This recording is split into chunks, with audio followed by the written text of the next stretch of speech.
नमस्कार प्रिय दर्शकों, हाजिर हूं मैं लेकर कार्यक्रम ज्योतिष जिज्ञासा।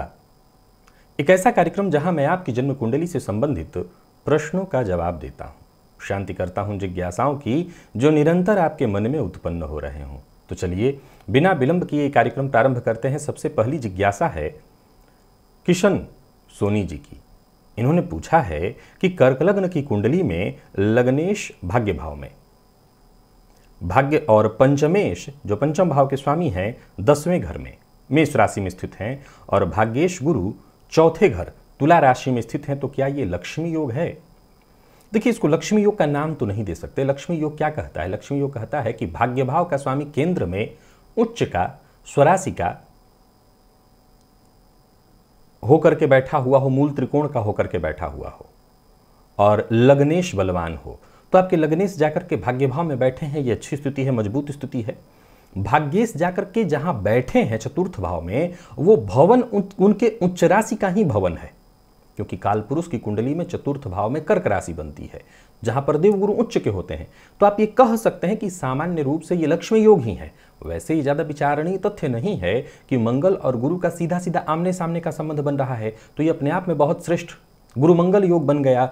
ऊपर से देखें तो लग्नेश का भाग्यभावगत होना जातक को भाग्यवान बनाया और गुरु ने केंद्र त्रिकोण राजयोग तो बनाया ही है। तो यहाँ लक्ष्मी योग के अलावा भी कई सारे योग बने हुए हैं और आप कह सकते हैं कि लक्ष्मी योग के समान भी यहाँ फल देने वाली स्थिति बनी हुई है। प्रवीण प्रकाश जी हैं, इन्होंने पूछा है कि वृषभ लग्न के 9वें भाव में शनिदेव हैं जिनकी तीसरी दृष्टि शुक्र पर और 7वीं दृष्टि वक्री बृहस्पति पर है और राहु की 5वीं दृष्टि लग्न में बैठे मंगल पर हो, तो दाम्पत्य जीवन कैसा होगा? वृषभ लग्न के 9वें भाव में शनिदेव हैं जिनकी तीसरी दृष्टि शुक्र पर है और 7वीं दृष्टि वक्री बृहस्पति पर। देखिए, अगर आप प्रवीण हैं यानी पुरुष, तो गुरु पर पापक ग्रह की दृष्टि से यहाँ कोई नुकसान नहीं है। गुरु के ऊपर पापक ग्रह की दृष्टि से नुकसान इतना ही हो सकता है पुरुष की कुंडली में कि विवाह होने में दिक्कत हो। दाम्पत्य के कारक शुक्र हैं और पति के कारक गुरु हैं, तो दाम्पत्य के कारक और पत्नी के कारक दोनों के कारक शुक्र होते हैं। अब शुक्र पर शनि की दृष्टि पड़ जरूर रही है, तो इसके चलते थोड़ी से दाम्पत्य जीवन में परेशानी की स्थिति तो आएगी। अब जैसा कि आपने लिखा कि जिनकी तीसरी दृष्टि शुक्र पर और 7वीं दृष्टि वक्री बृहस्पति पर पड़ रही है, यानी कि आपका ये कहना है कि 9वें भाव में शनिदेव बैठे हैं और तीसरे घर में देव गुरु बृहस्पति बैठे हैं।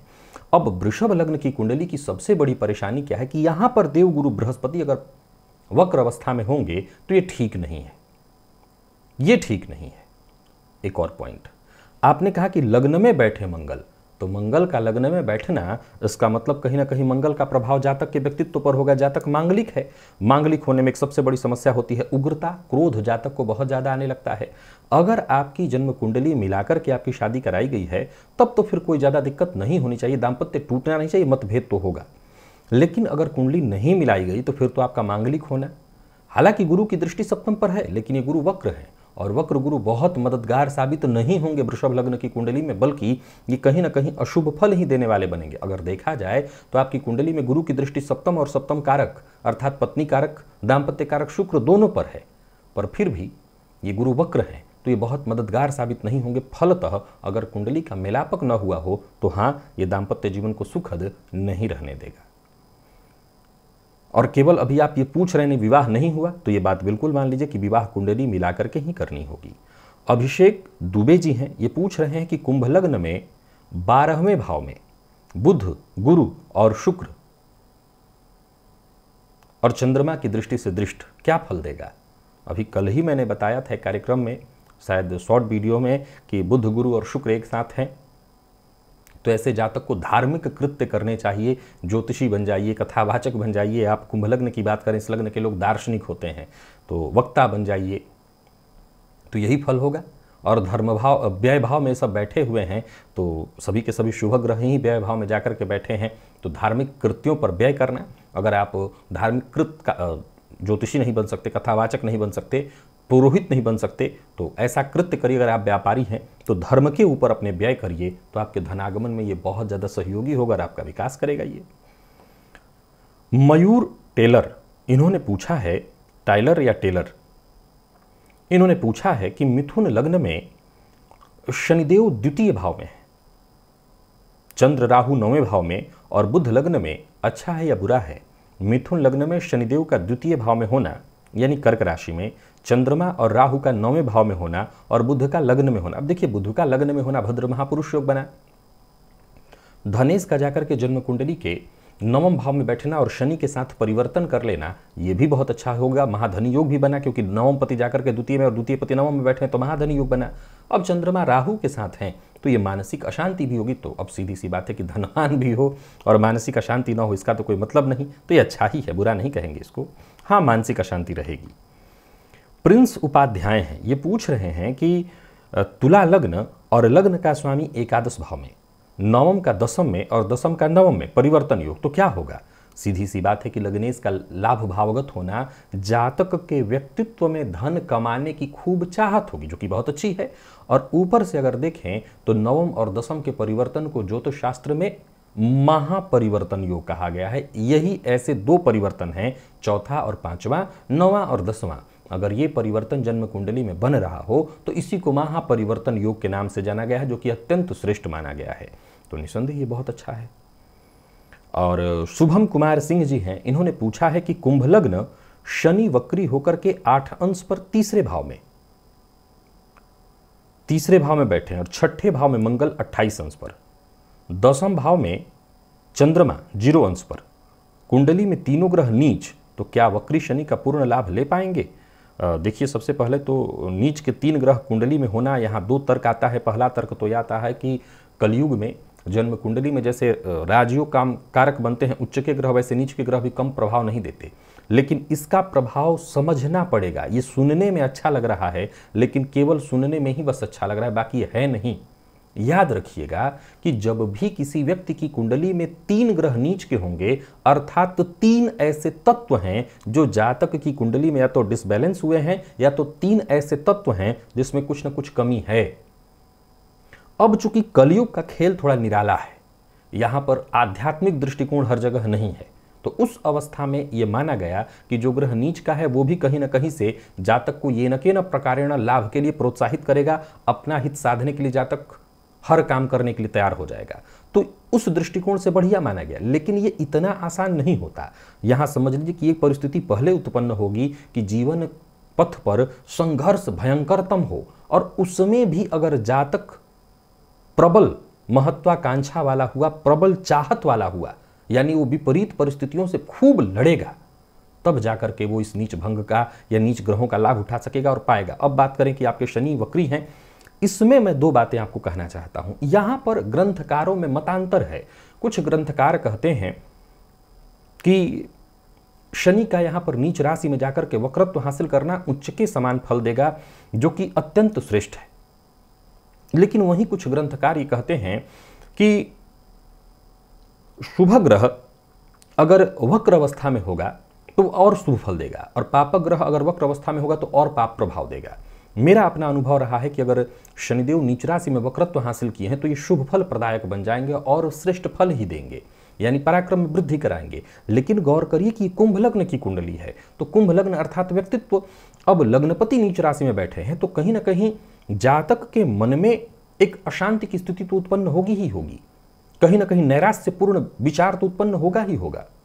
हां, अगर जातक इस नैराश्यपूर्ण स्थिति को पार करके अपने प्रबल महत्वाकांक्षा को लेकर के आगे बढ़ता है तो लग्नेश पराक्रम में बैठे हैं, निसंदेह ये 3 नीच के ग्रह आपको जीवन में जबरदस्त सफलता भी दिला सकते हैं, या यूं कही कि आप इनका पूर्ण लाभ ले पाएंगे।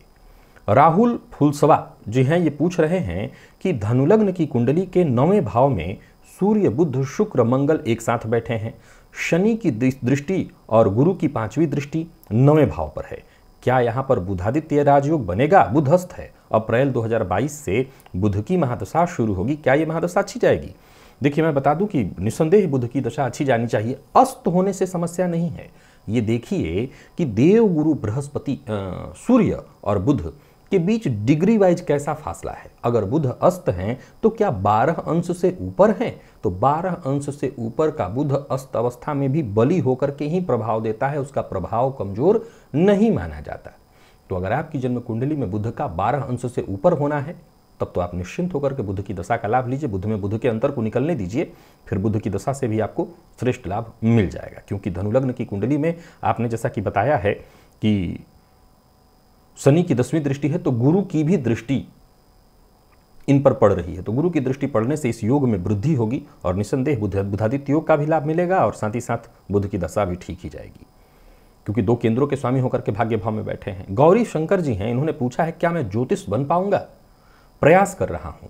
धनु लग्न, मिथुन राशि, पराक्रम में शनिदेव, अष्टम में मंगल, लाभ में शुक्र, बुध, राहु, द्वादश में सूर्य गुरु हैं, चलित में एकादश भाव में सूर्य गुरु बुध और शुक्र हैं। बिल्कुल बन पाएंगे। देखिए, एक ज्योतिषी बनने के लिए सबसे ज्यादा जरूरी क्या है?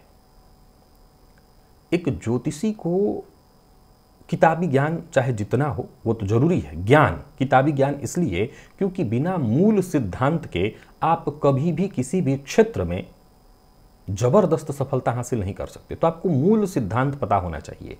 अब देश काल परिस्थिति का विज्ञान है ज्योतिष, देश काल परिस्थिति के आधार पर ही भविष्यवाणी करता है और अपनी बातों को रखता है। दूसरा, तीसरा, एक ज्योतिषी को पूर्णतः मनोवैज्ञानिक होना होता है, और ये मुझे नहीं लगता है कि कोई किताबी ज्ञान से संभव है। वो जन्मजात ही संभव है कि आपको वो मनोविज्ञान आना चाहिए कि सामने वाले की मन स्थिति को देखते ही आप भांप लें। हाँ, ये 2, 4, 10 लोगों से मिलने से संभव नहीं है। संख्या जब 1000 और 2000 के पार आंकड़ा पहुंचता है तो इतने लोगों का खाका आपके दिमाग में बन जाता है, तब आप समझने लगते हैं। और चौथा, जो सबसे जरूरी है, या यूं कहें कि ये चौथा ही पहला है, क्या? साधना। बिना साधना ज्योतिषी का कोई मतलब नहीं। बिना साधना चाहे ज्ञान हो या शोध, किसी तरह का कोई मतलब ही नहीं ज्योतिषी का। आपके पास साधना होनी चाहिए, तो साधना करिए, बिल्कुल आप ज्योतिषी बन सकते हैं। अब आप अगर कुंडली के दृष्टिकोण से पूछ रहे हैं तो धनु लग्न अत्यंत श्रेष्ठ लग्न है। मिथुन राशि द्विस्वाभाविक राशि का होना ये भी बहुत बढ़िया माना गया है। तो लग्न और राशि दोनों के दोनों द्विस्वाभाविक हैं, जो कि अत्यंत श्रेष्ठ हैं। द्विस्वाभाविक का मतलब आपके अंदर दोनों के गुण हैं, चर और स्थिर दोनों के। एक ज्योतिषी के लिए बड़ा सुंदर ये लक्षण माना जाएगा। ऊपर से अगर देखें तो आपने जैसा कि कहा है कि पराक्रम में जाकर के शनिदेव बैठे हैं, बहुत अच्छी स्थिति है, पराक्रम कराएंगे। मंगल का अष्टम में होना और लाभ भाव में शुक्र, बुध, राहु का होना, सीधी सी बात है कि धन लाभ के दृष्टिकोण से भी सब कुछ बढ़िया ही दिखाई पड़ रहा है मुझे। तो उस अवस्था में अगर देखें तो ये तो बहुत ही अच्छी स्थिति दिखाई पड़ रही है। शुक्र का लाभ ही होकर के लाभ भाव में बैठना बिल्कुल श्रेष्ठ कृत्यों से आपको धन अर्जित कराएगा। मंगल अष्टम में बहुत अच्छे नहीं माने जाएंगे और न इनका कोई रिसर्च से कोई लेना देना ज़्यादा है। पर भूगर्भ, हालांकि भूगर्भ की बातें नहीं, एस्ट्रोलॉजी आकाश की बातें हैं, ये भूगर्भ की बात मंगल बताते हैं, पर फिर भी रिसर्च की बात तो बताते ही हैं, थोड़ा बहुत जो ही रिसर्च। तो आप खोज करिए, साधना करिए। अगर साधना कर लें तो निसंदेह संभव है। मुकेश श्रीवास्तव जी का प्रश्न है, जन्म वृश्चिक लग्न और मेरे पंचम भाव में चंद्रमा शनि की युति है, एवं मेरे पुत्र का जन्म लग्न कन्या और उनके 9वें भाव में चंद्र शनि की युति है, क्या फल होगा? फल तो बाद में होगा। आपकी कुंडली में चंद्र शनि का योग था, निसंदेह आपने इसको ठीक नहीं किया। न तो आप रात्रि में समय पर सोए, न आपने मां का सम्मान किया। निसंदेह आपने ऐसा ही कुछ किया होगा, और मैं मान के चलता हूं कि यही गलती आपके माता पिता ने भी की होगी, जिसके चलते आपको देखने को मिला और वही अब आपके बच्चे को देखने को मिल रहा है। निसंदेह ये बालक आपके लाभ भाव को लेकर के पैदा लिया हुआ है। ये बालक बहुत अच्छा है, इसका आना आपके जीवन काल में धनागमन कराने वाला है। यूं समझ लीजिए कि जीवन काल में जहां धन आपने कम देखा हो वहां ये परिपूर्ण कर देगा आपको। लेकिन बिल्कुल इसकी कुंडली में भी शनि और चंद्रमा की युति का बने रह जाना, मैं हमेशा अपने कार्यक्रमों में एक बात कहा करता हूं कि आप लोग ये हमेशा ध्यान रखिए कि जब आपको ये कहा जाता है पूजा पाठ करने के लिए, तो कई बार छोटे लोग ज़्यादा करते हैं, बच्चे ज़्यादा करते हैं, बड़े लोग तो फिर भी समझदार हो जाते हैं। लेकिन कुछ बड़े लोग भी हैं जो ये कहते हैं कि नहीं, हमें पूजा पाठ में बहुत विश्वास नहीं है, हम ज़्यादा पूजा पाठ नहीं करते, हम तो अपना कर्म ही करते हैं, हम मानते हैं कि हमारा कर्म ही सब कुछ है। और ये यहीं पर आप भूल कर जाते हैं वो लोग। अब तो मैं फिर भी बता देता हूँ, कई बार पहले मैं छोड़ देता है कि भाई आपकी मर्जी, जाओ आप देख लो अपना। याद रखिएगा कि पूजा पाठ जो आप करते हैं ये आप सोचते हैं आप अपने लिए कर रहे हैं, कर तो आप अपने लिए ही रहे हैं, लेकिन असल में आप आने वाली अपनी पीढ़ियों के लिए कर रहे हैं। क्योंकि जो बिगड़ा तत्व आपके अंदर है उस तत्व को नहीं सुधारेंगे तो वो आने वाली पीढ़ियां उसको भोगती रहेंगी।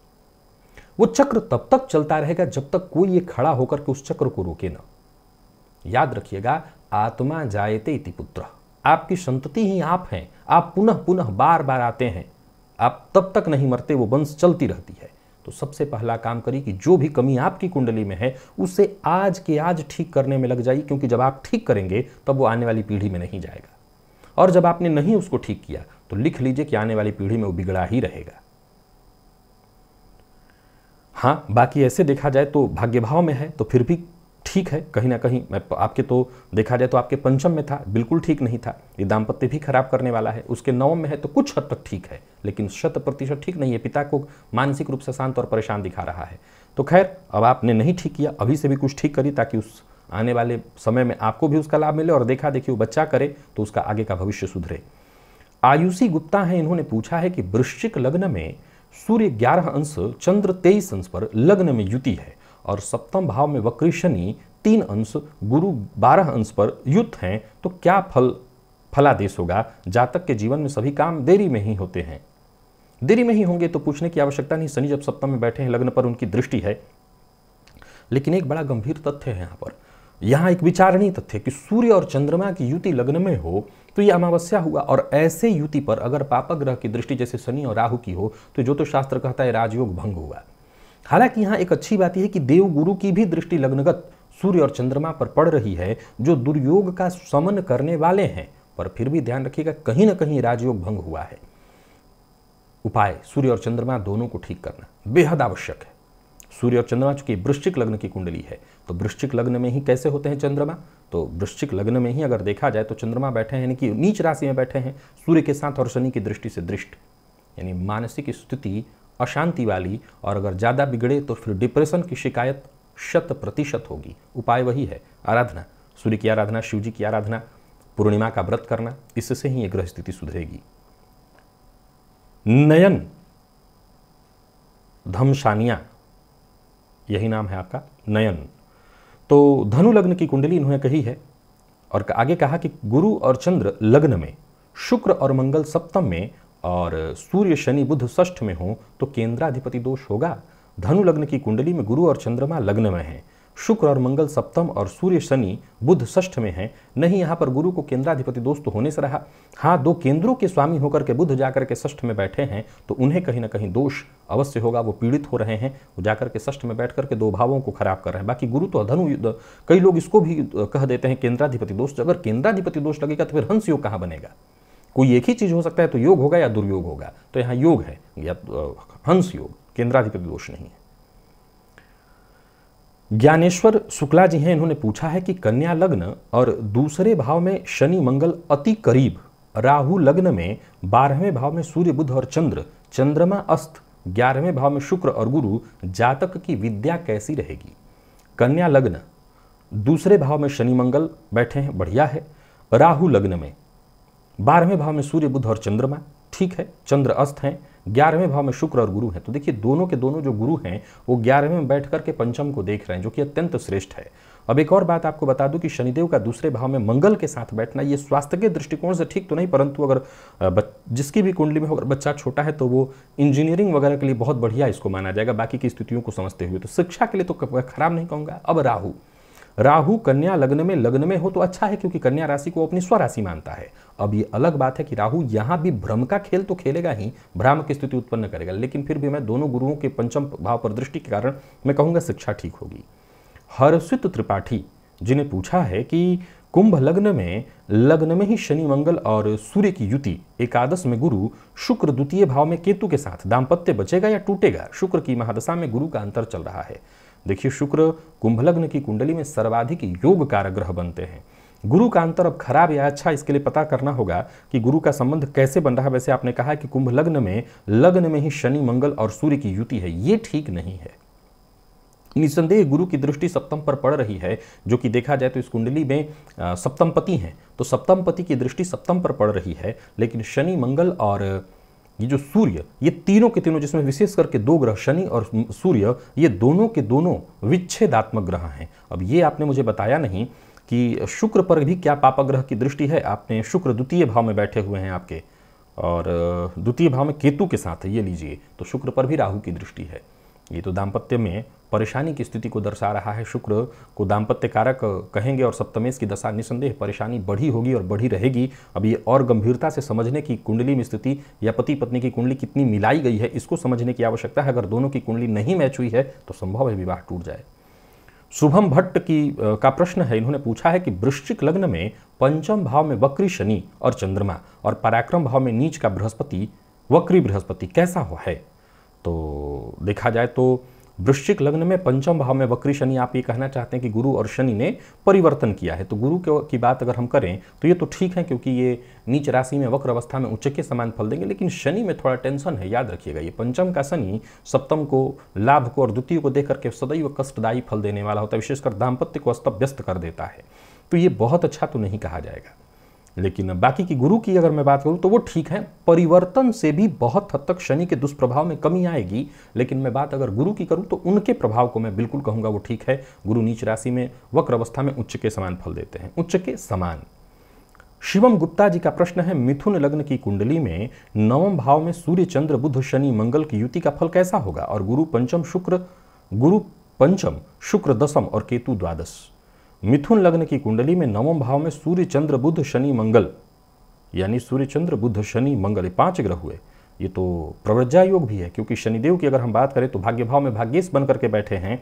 और ऐसे भाग्य भावगत गुरु की अगर बुध की अगर बात करें तो शनि की बात करें तो उन पर गुरु की दृष्टि है, जिससे महाभाग्यवान योग भी बना है। लेकिन ज्योतिष शास्त्र का यह भी कथन है कि नवमस्त गुरु अगर बली अवस्था में ऐसे बैठे हैं तो ऐसा जातक राज परिवार में भी जन्म लेकर के दीक्षित होगा, अर्थात ये प्रव्रज्जा योग भी है, महाभाग्यवान योग भी है। और मैं फिर से वही बात कहना चाहूंगा कि अगर सन्यासी कोई बन रहा है तो महाभाग्यवान होगा तभी बन पाएगा। उषा नीरज कौशिक जी ने पूछा है कि कुंभ लग्न की कुंडली में शनि गुरु की युति 12वें भाव में, क्या सारी जिंदगी धन के लिए जातक परेशान रहेगा। कुंभ लग्न की कुंडली में शनि गुरु की युति 12वें भाव में, नहीं ऐसा नहीं कह सकते। निसंदेह धनेश 12वें में गए हैं तो व्यय तो होते रहेगा जीवन भर। आपका ये प्रश्न हो सकता है कि क्या व्यय से परेशान होगा तो जीवन भर धन संचित नहीं होगा, व्यय से परेशान। लेकिन लग्नेश के साथ ही बैठे तो धन स्वयं पर और सही जगहों पर ही जाता रहेगा। हाँ, धन संचित नहीं रहेगा, धन की चिंता बनी रहेगी। हर्ष रावल जी का प्रश्न है, मेष लग्न की कुंडली में सूर्य शनि शुक्र बुध एकादश भाव में है, जिन पर गुरु सप्तम भाव से दृष्टि डाल रहे हैं, फिर भी किसी तरह से आय नहीं बन रही। चंद्रमा चतुर्थ में, मंगल दशम में, राहु अष्टम में। मेष लग्न की कुंडली में सूर्य शनि शुक्र बुध एकादश में, तो बहुत अच्छी स्थिति है। कर्क राशि आपने बताई है, कर्क राशि को कोई बस यही ढैया चल रही है और ढैया आने वाली है। परंतु फिर भी मैं लाभ की आपने जहां तक बात कही है तो लाभ भाव में सूर्य है तो लाभ होगा ही। शनि की दृष्टि लग्न पर है, इसलिए थोड़ा विलंबित आय होने वाली है, पर घबराइए मत, लाभ बहुत अच्छा होगा। पूजा जुनेजा जी ने पूछा है कि मकर लग्न की कुंडली में लग्न में ही सूर्य गुरु शुक्र व शनि की युति है, गुरु व शनि अस्त हैं, राहु की दृष्टि भी लग्न पर है और सूर्यदेव 15 अंश पर, शनिदेव 10 अंश की युति कैसी रहेगी। पिता और पुत्र का रिश्ता व स्वास्थ्य कैसा रहेगा। ये दोनों ही मामलों में परेशानी की बात आप पूछ रही हैं, क्योंकि लग्न में सूर्य और शनि की युति पिता के साथ मतभेद की स्थिति उत्पन्न कराने वाला, और सूर्य का लग्न में जाकर के मकर लग्न की कुंडली में रोग, परेशानी, कष्ट उत्पन्न करने वाली स्थिति है। तो इस कुंडली को देख करके समझना होगा। इस कुंडली के हिसाब से अगर देखा जाए तो पिता के साथ संबंध तो अलग बात है, स्वास्थ्य पर बुरा असर पड़ सकता है। सो बच्चे के स्वास्थ्य का विशेष रूप से ख्याल, उसकी आंखों का विशेष रूप से ख्याल रखना होगा। पेट जन्य रोग की संभावना उसकी कुंडली में होगी, इसका भी ख्याल रखना होगा। बाकी उसके लिए सबसे सरल उपाय है शिव जी की आराधना। शिव आराधना माता पिता इस बच्चे के लिए करें। अगर ये बच्चा छोटा है या आपने खुद अपने के लिए पूछा हुआ है, पूजा जी ने पूछा खुद के लिए, अगर आपकी उम्र इतनी है तो खुद के लिए पूजा करिए, भोलेनाथ की आराधना करिए, ताकि ये जो दुर्योग है या जो भी परेशानी जिससे कष्ट उत्पन्न हो रहा है उससे राहत मिल सके। प्रिय दर्शकों, आज इतने ही प्रश्नों को लेकर के मैं आप सबके सम्मुख ज्योतिष जिज्ञासा इस कार्यक्रम में उपस्थित हुआ था। आशा करता हूं आपकी जिज्ञासा शांत हुई होगी। आज के लिए बस इतना ही, इजाजत दीजिए, पुनः मुलाकात होगी। तब तक के लिए नमस्कार।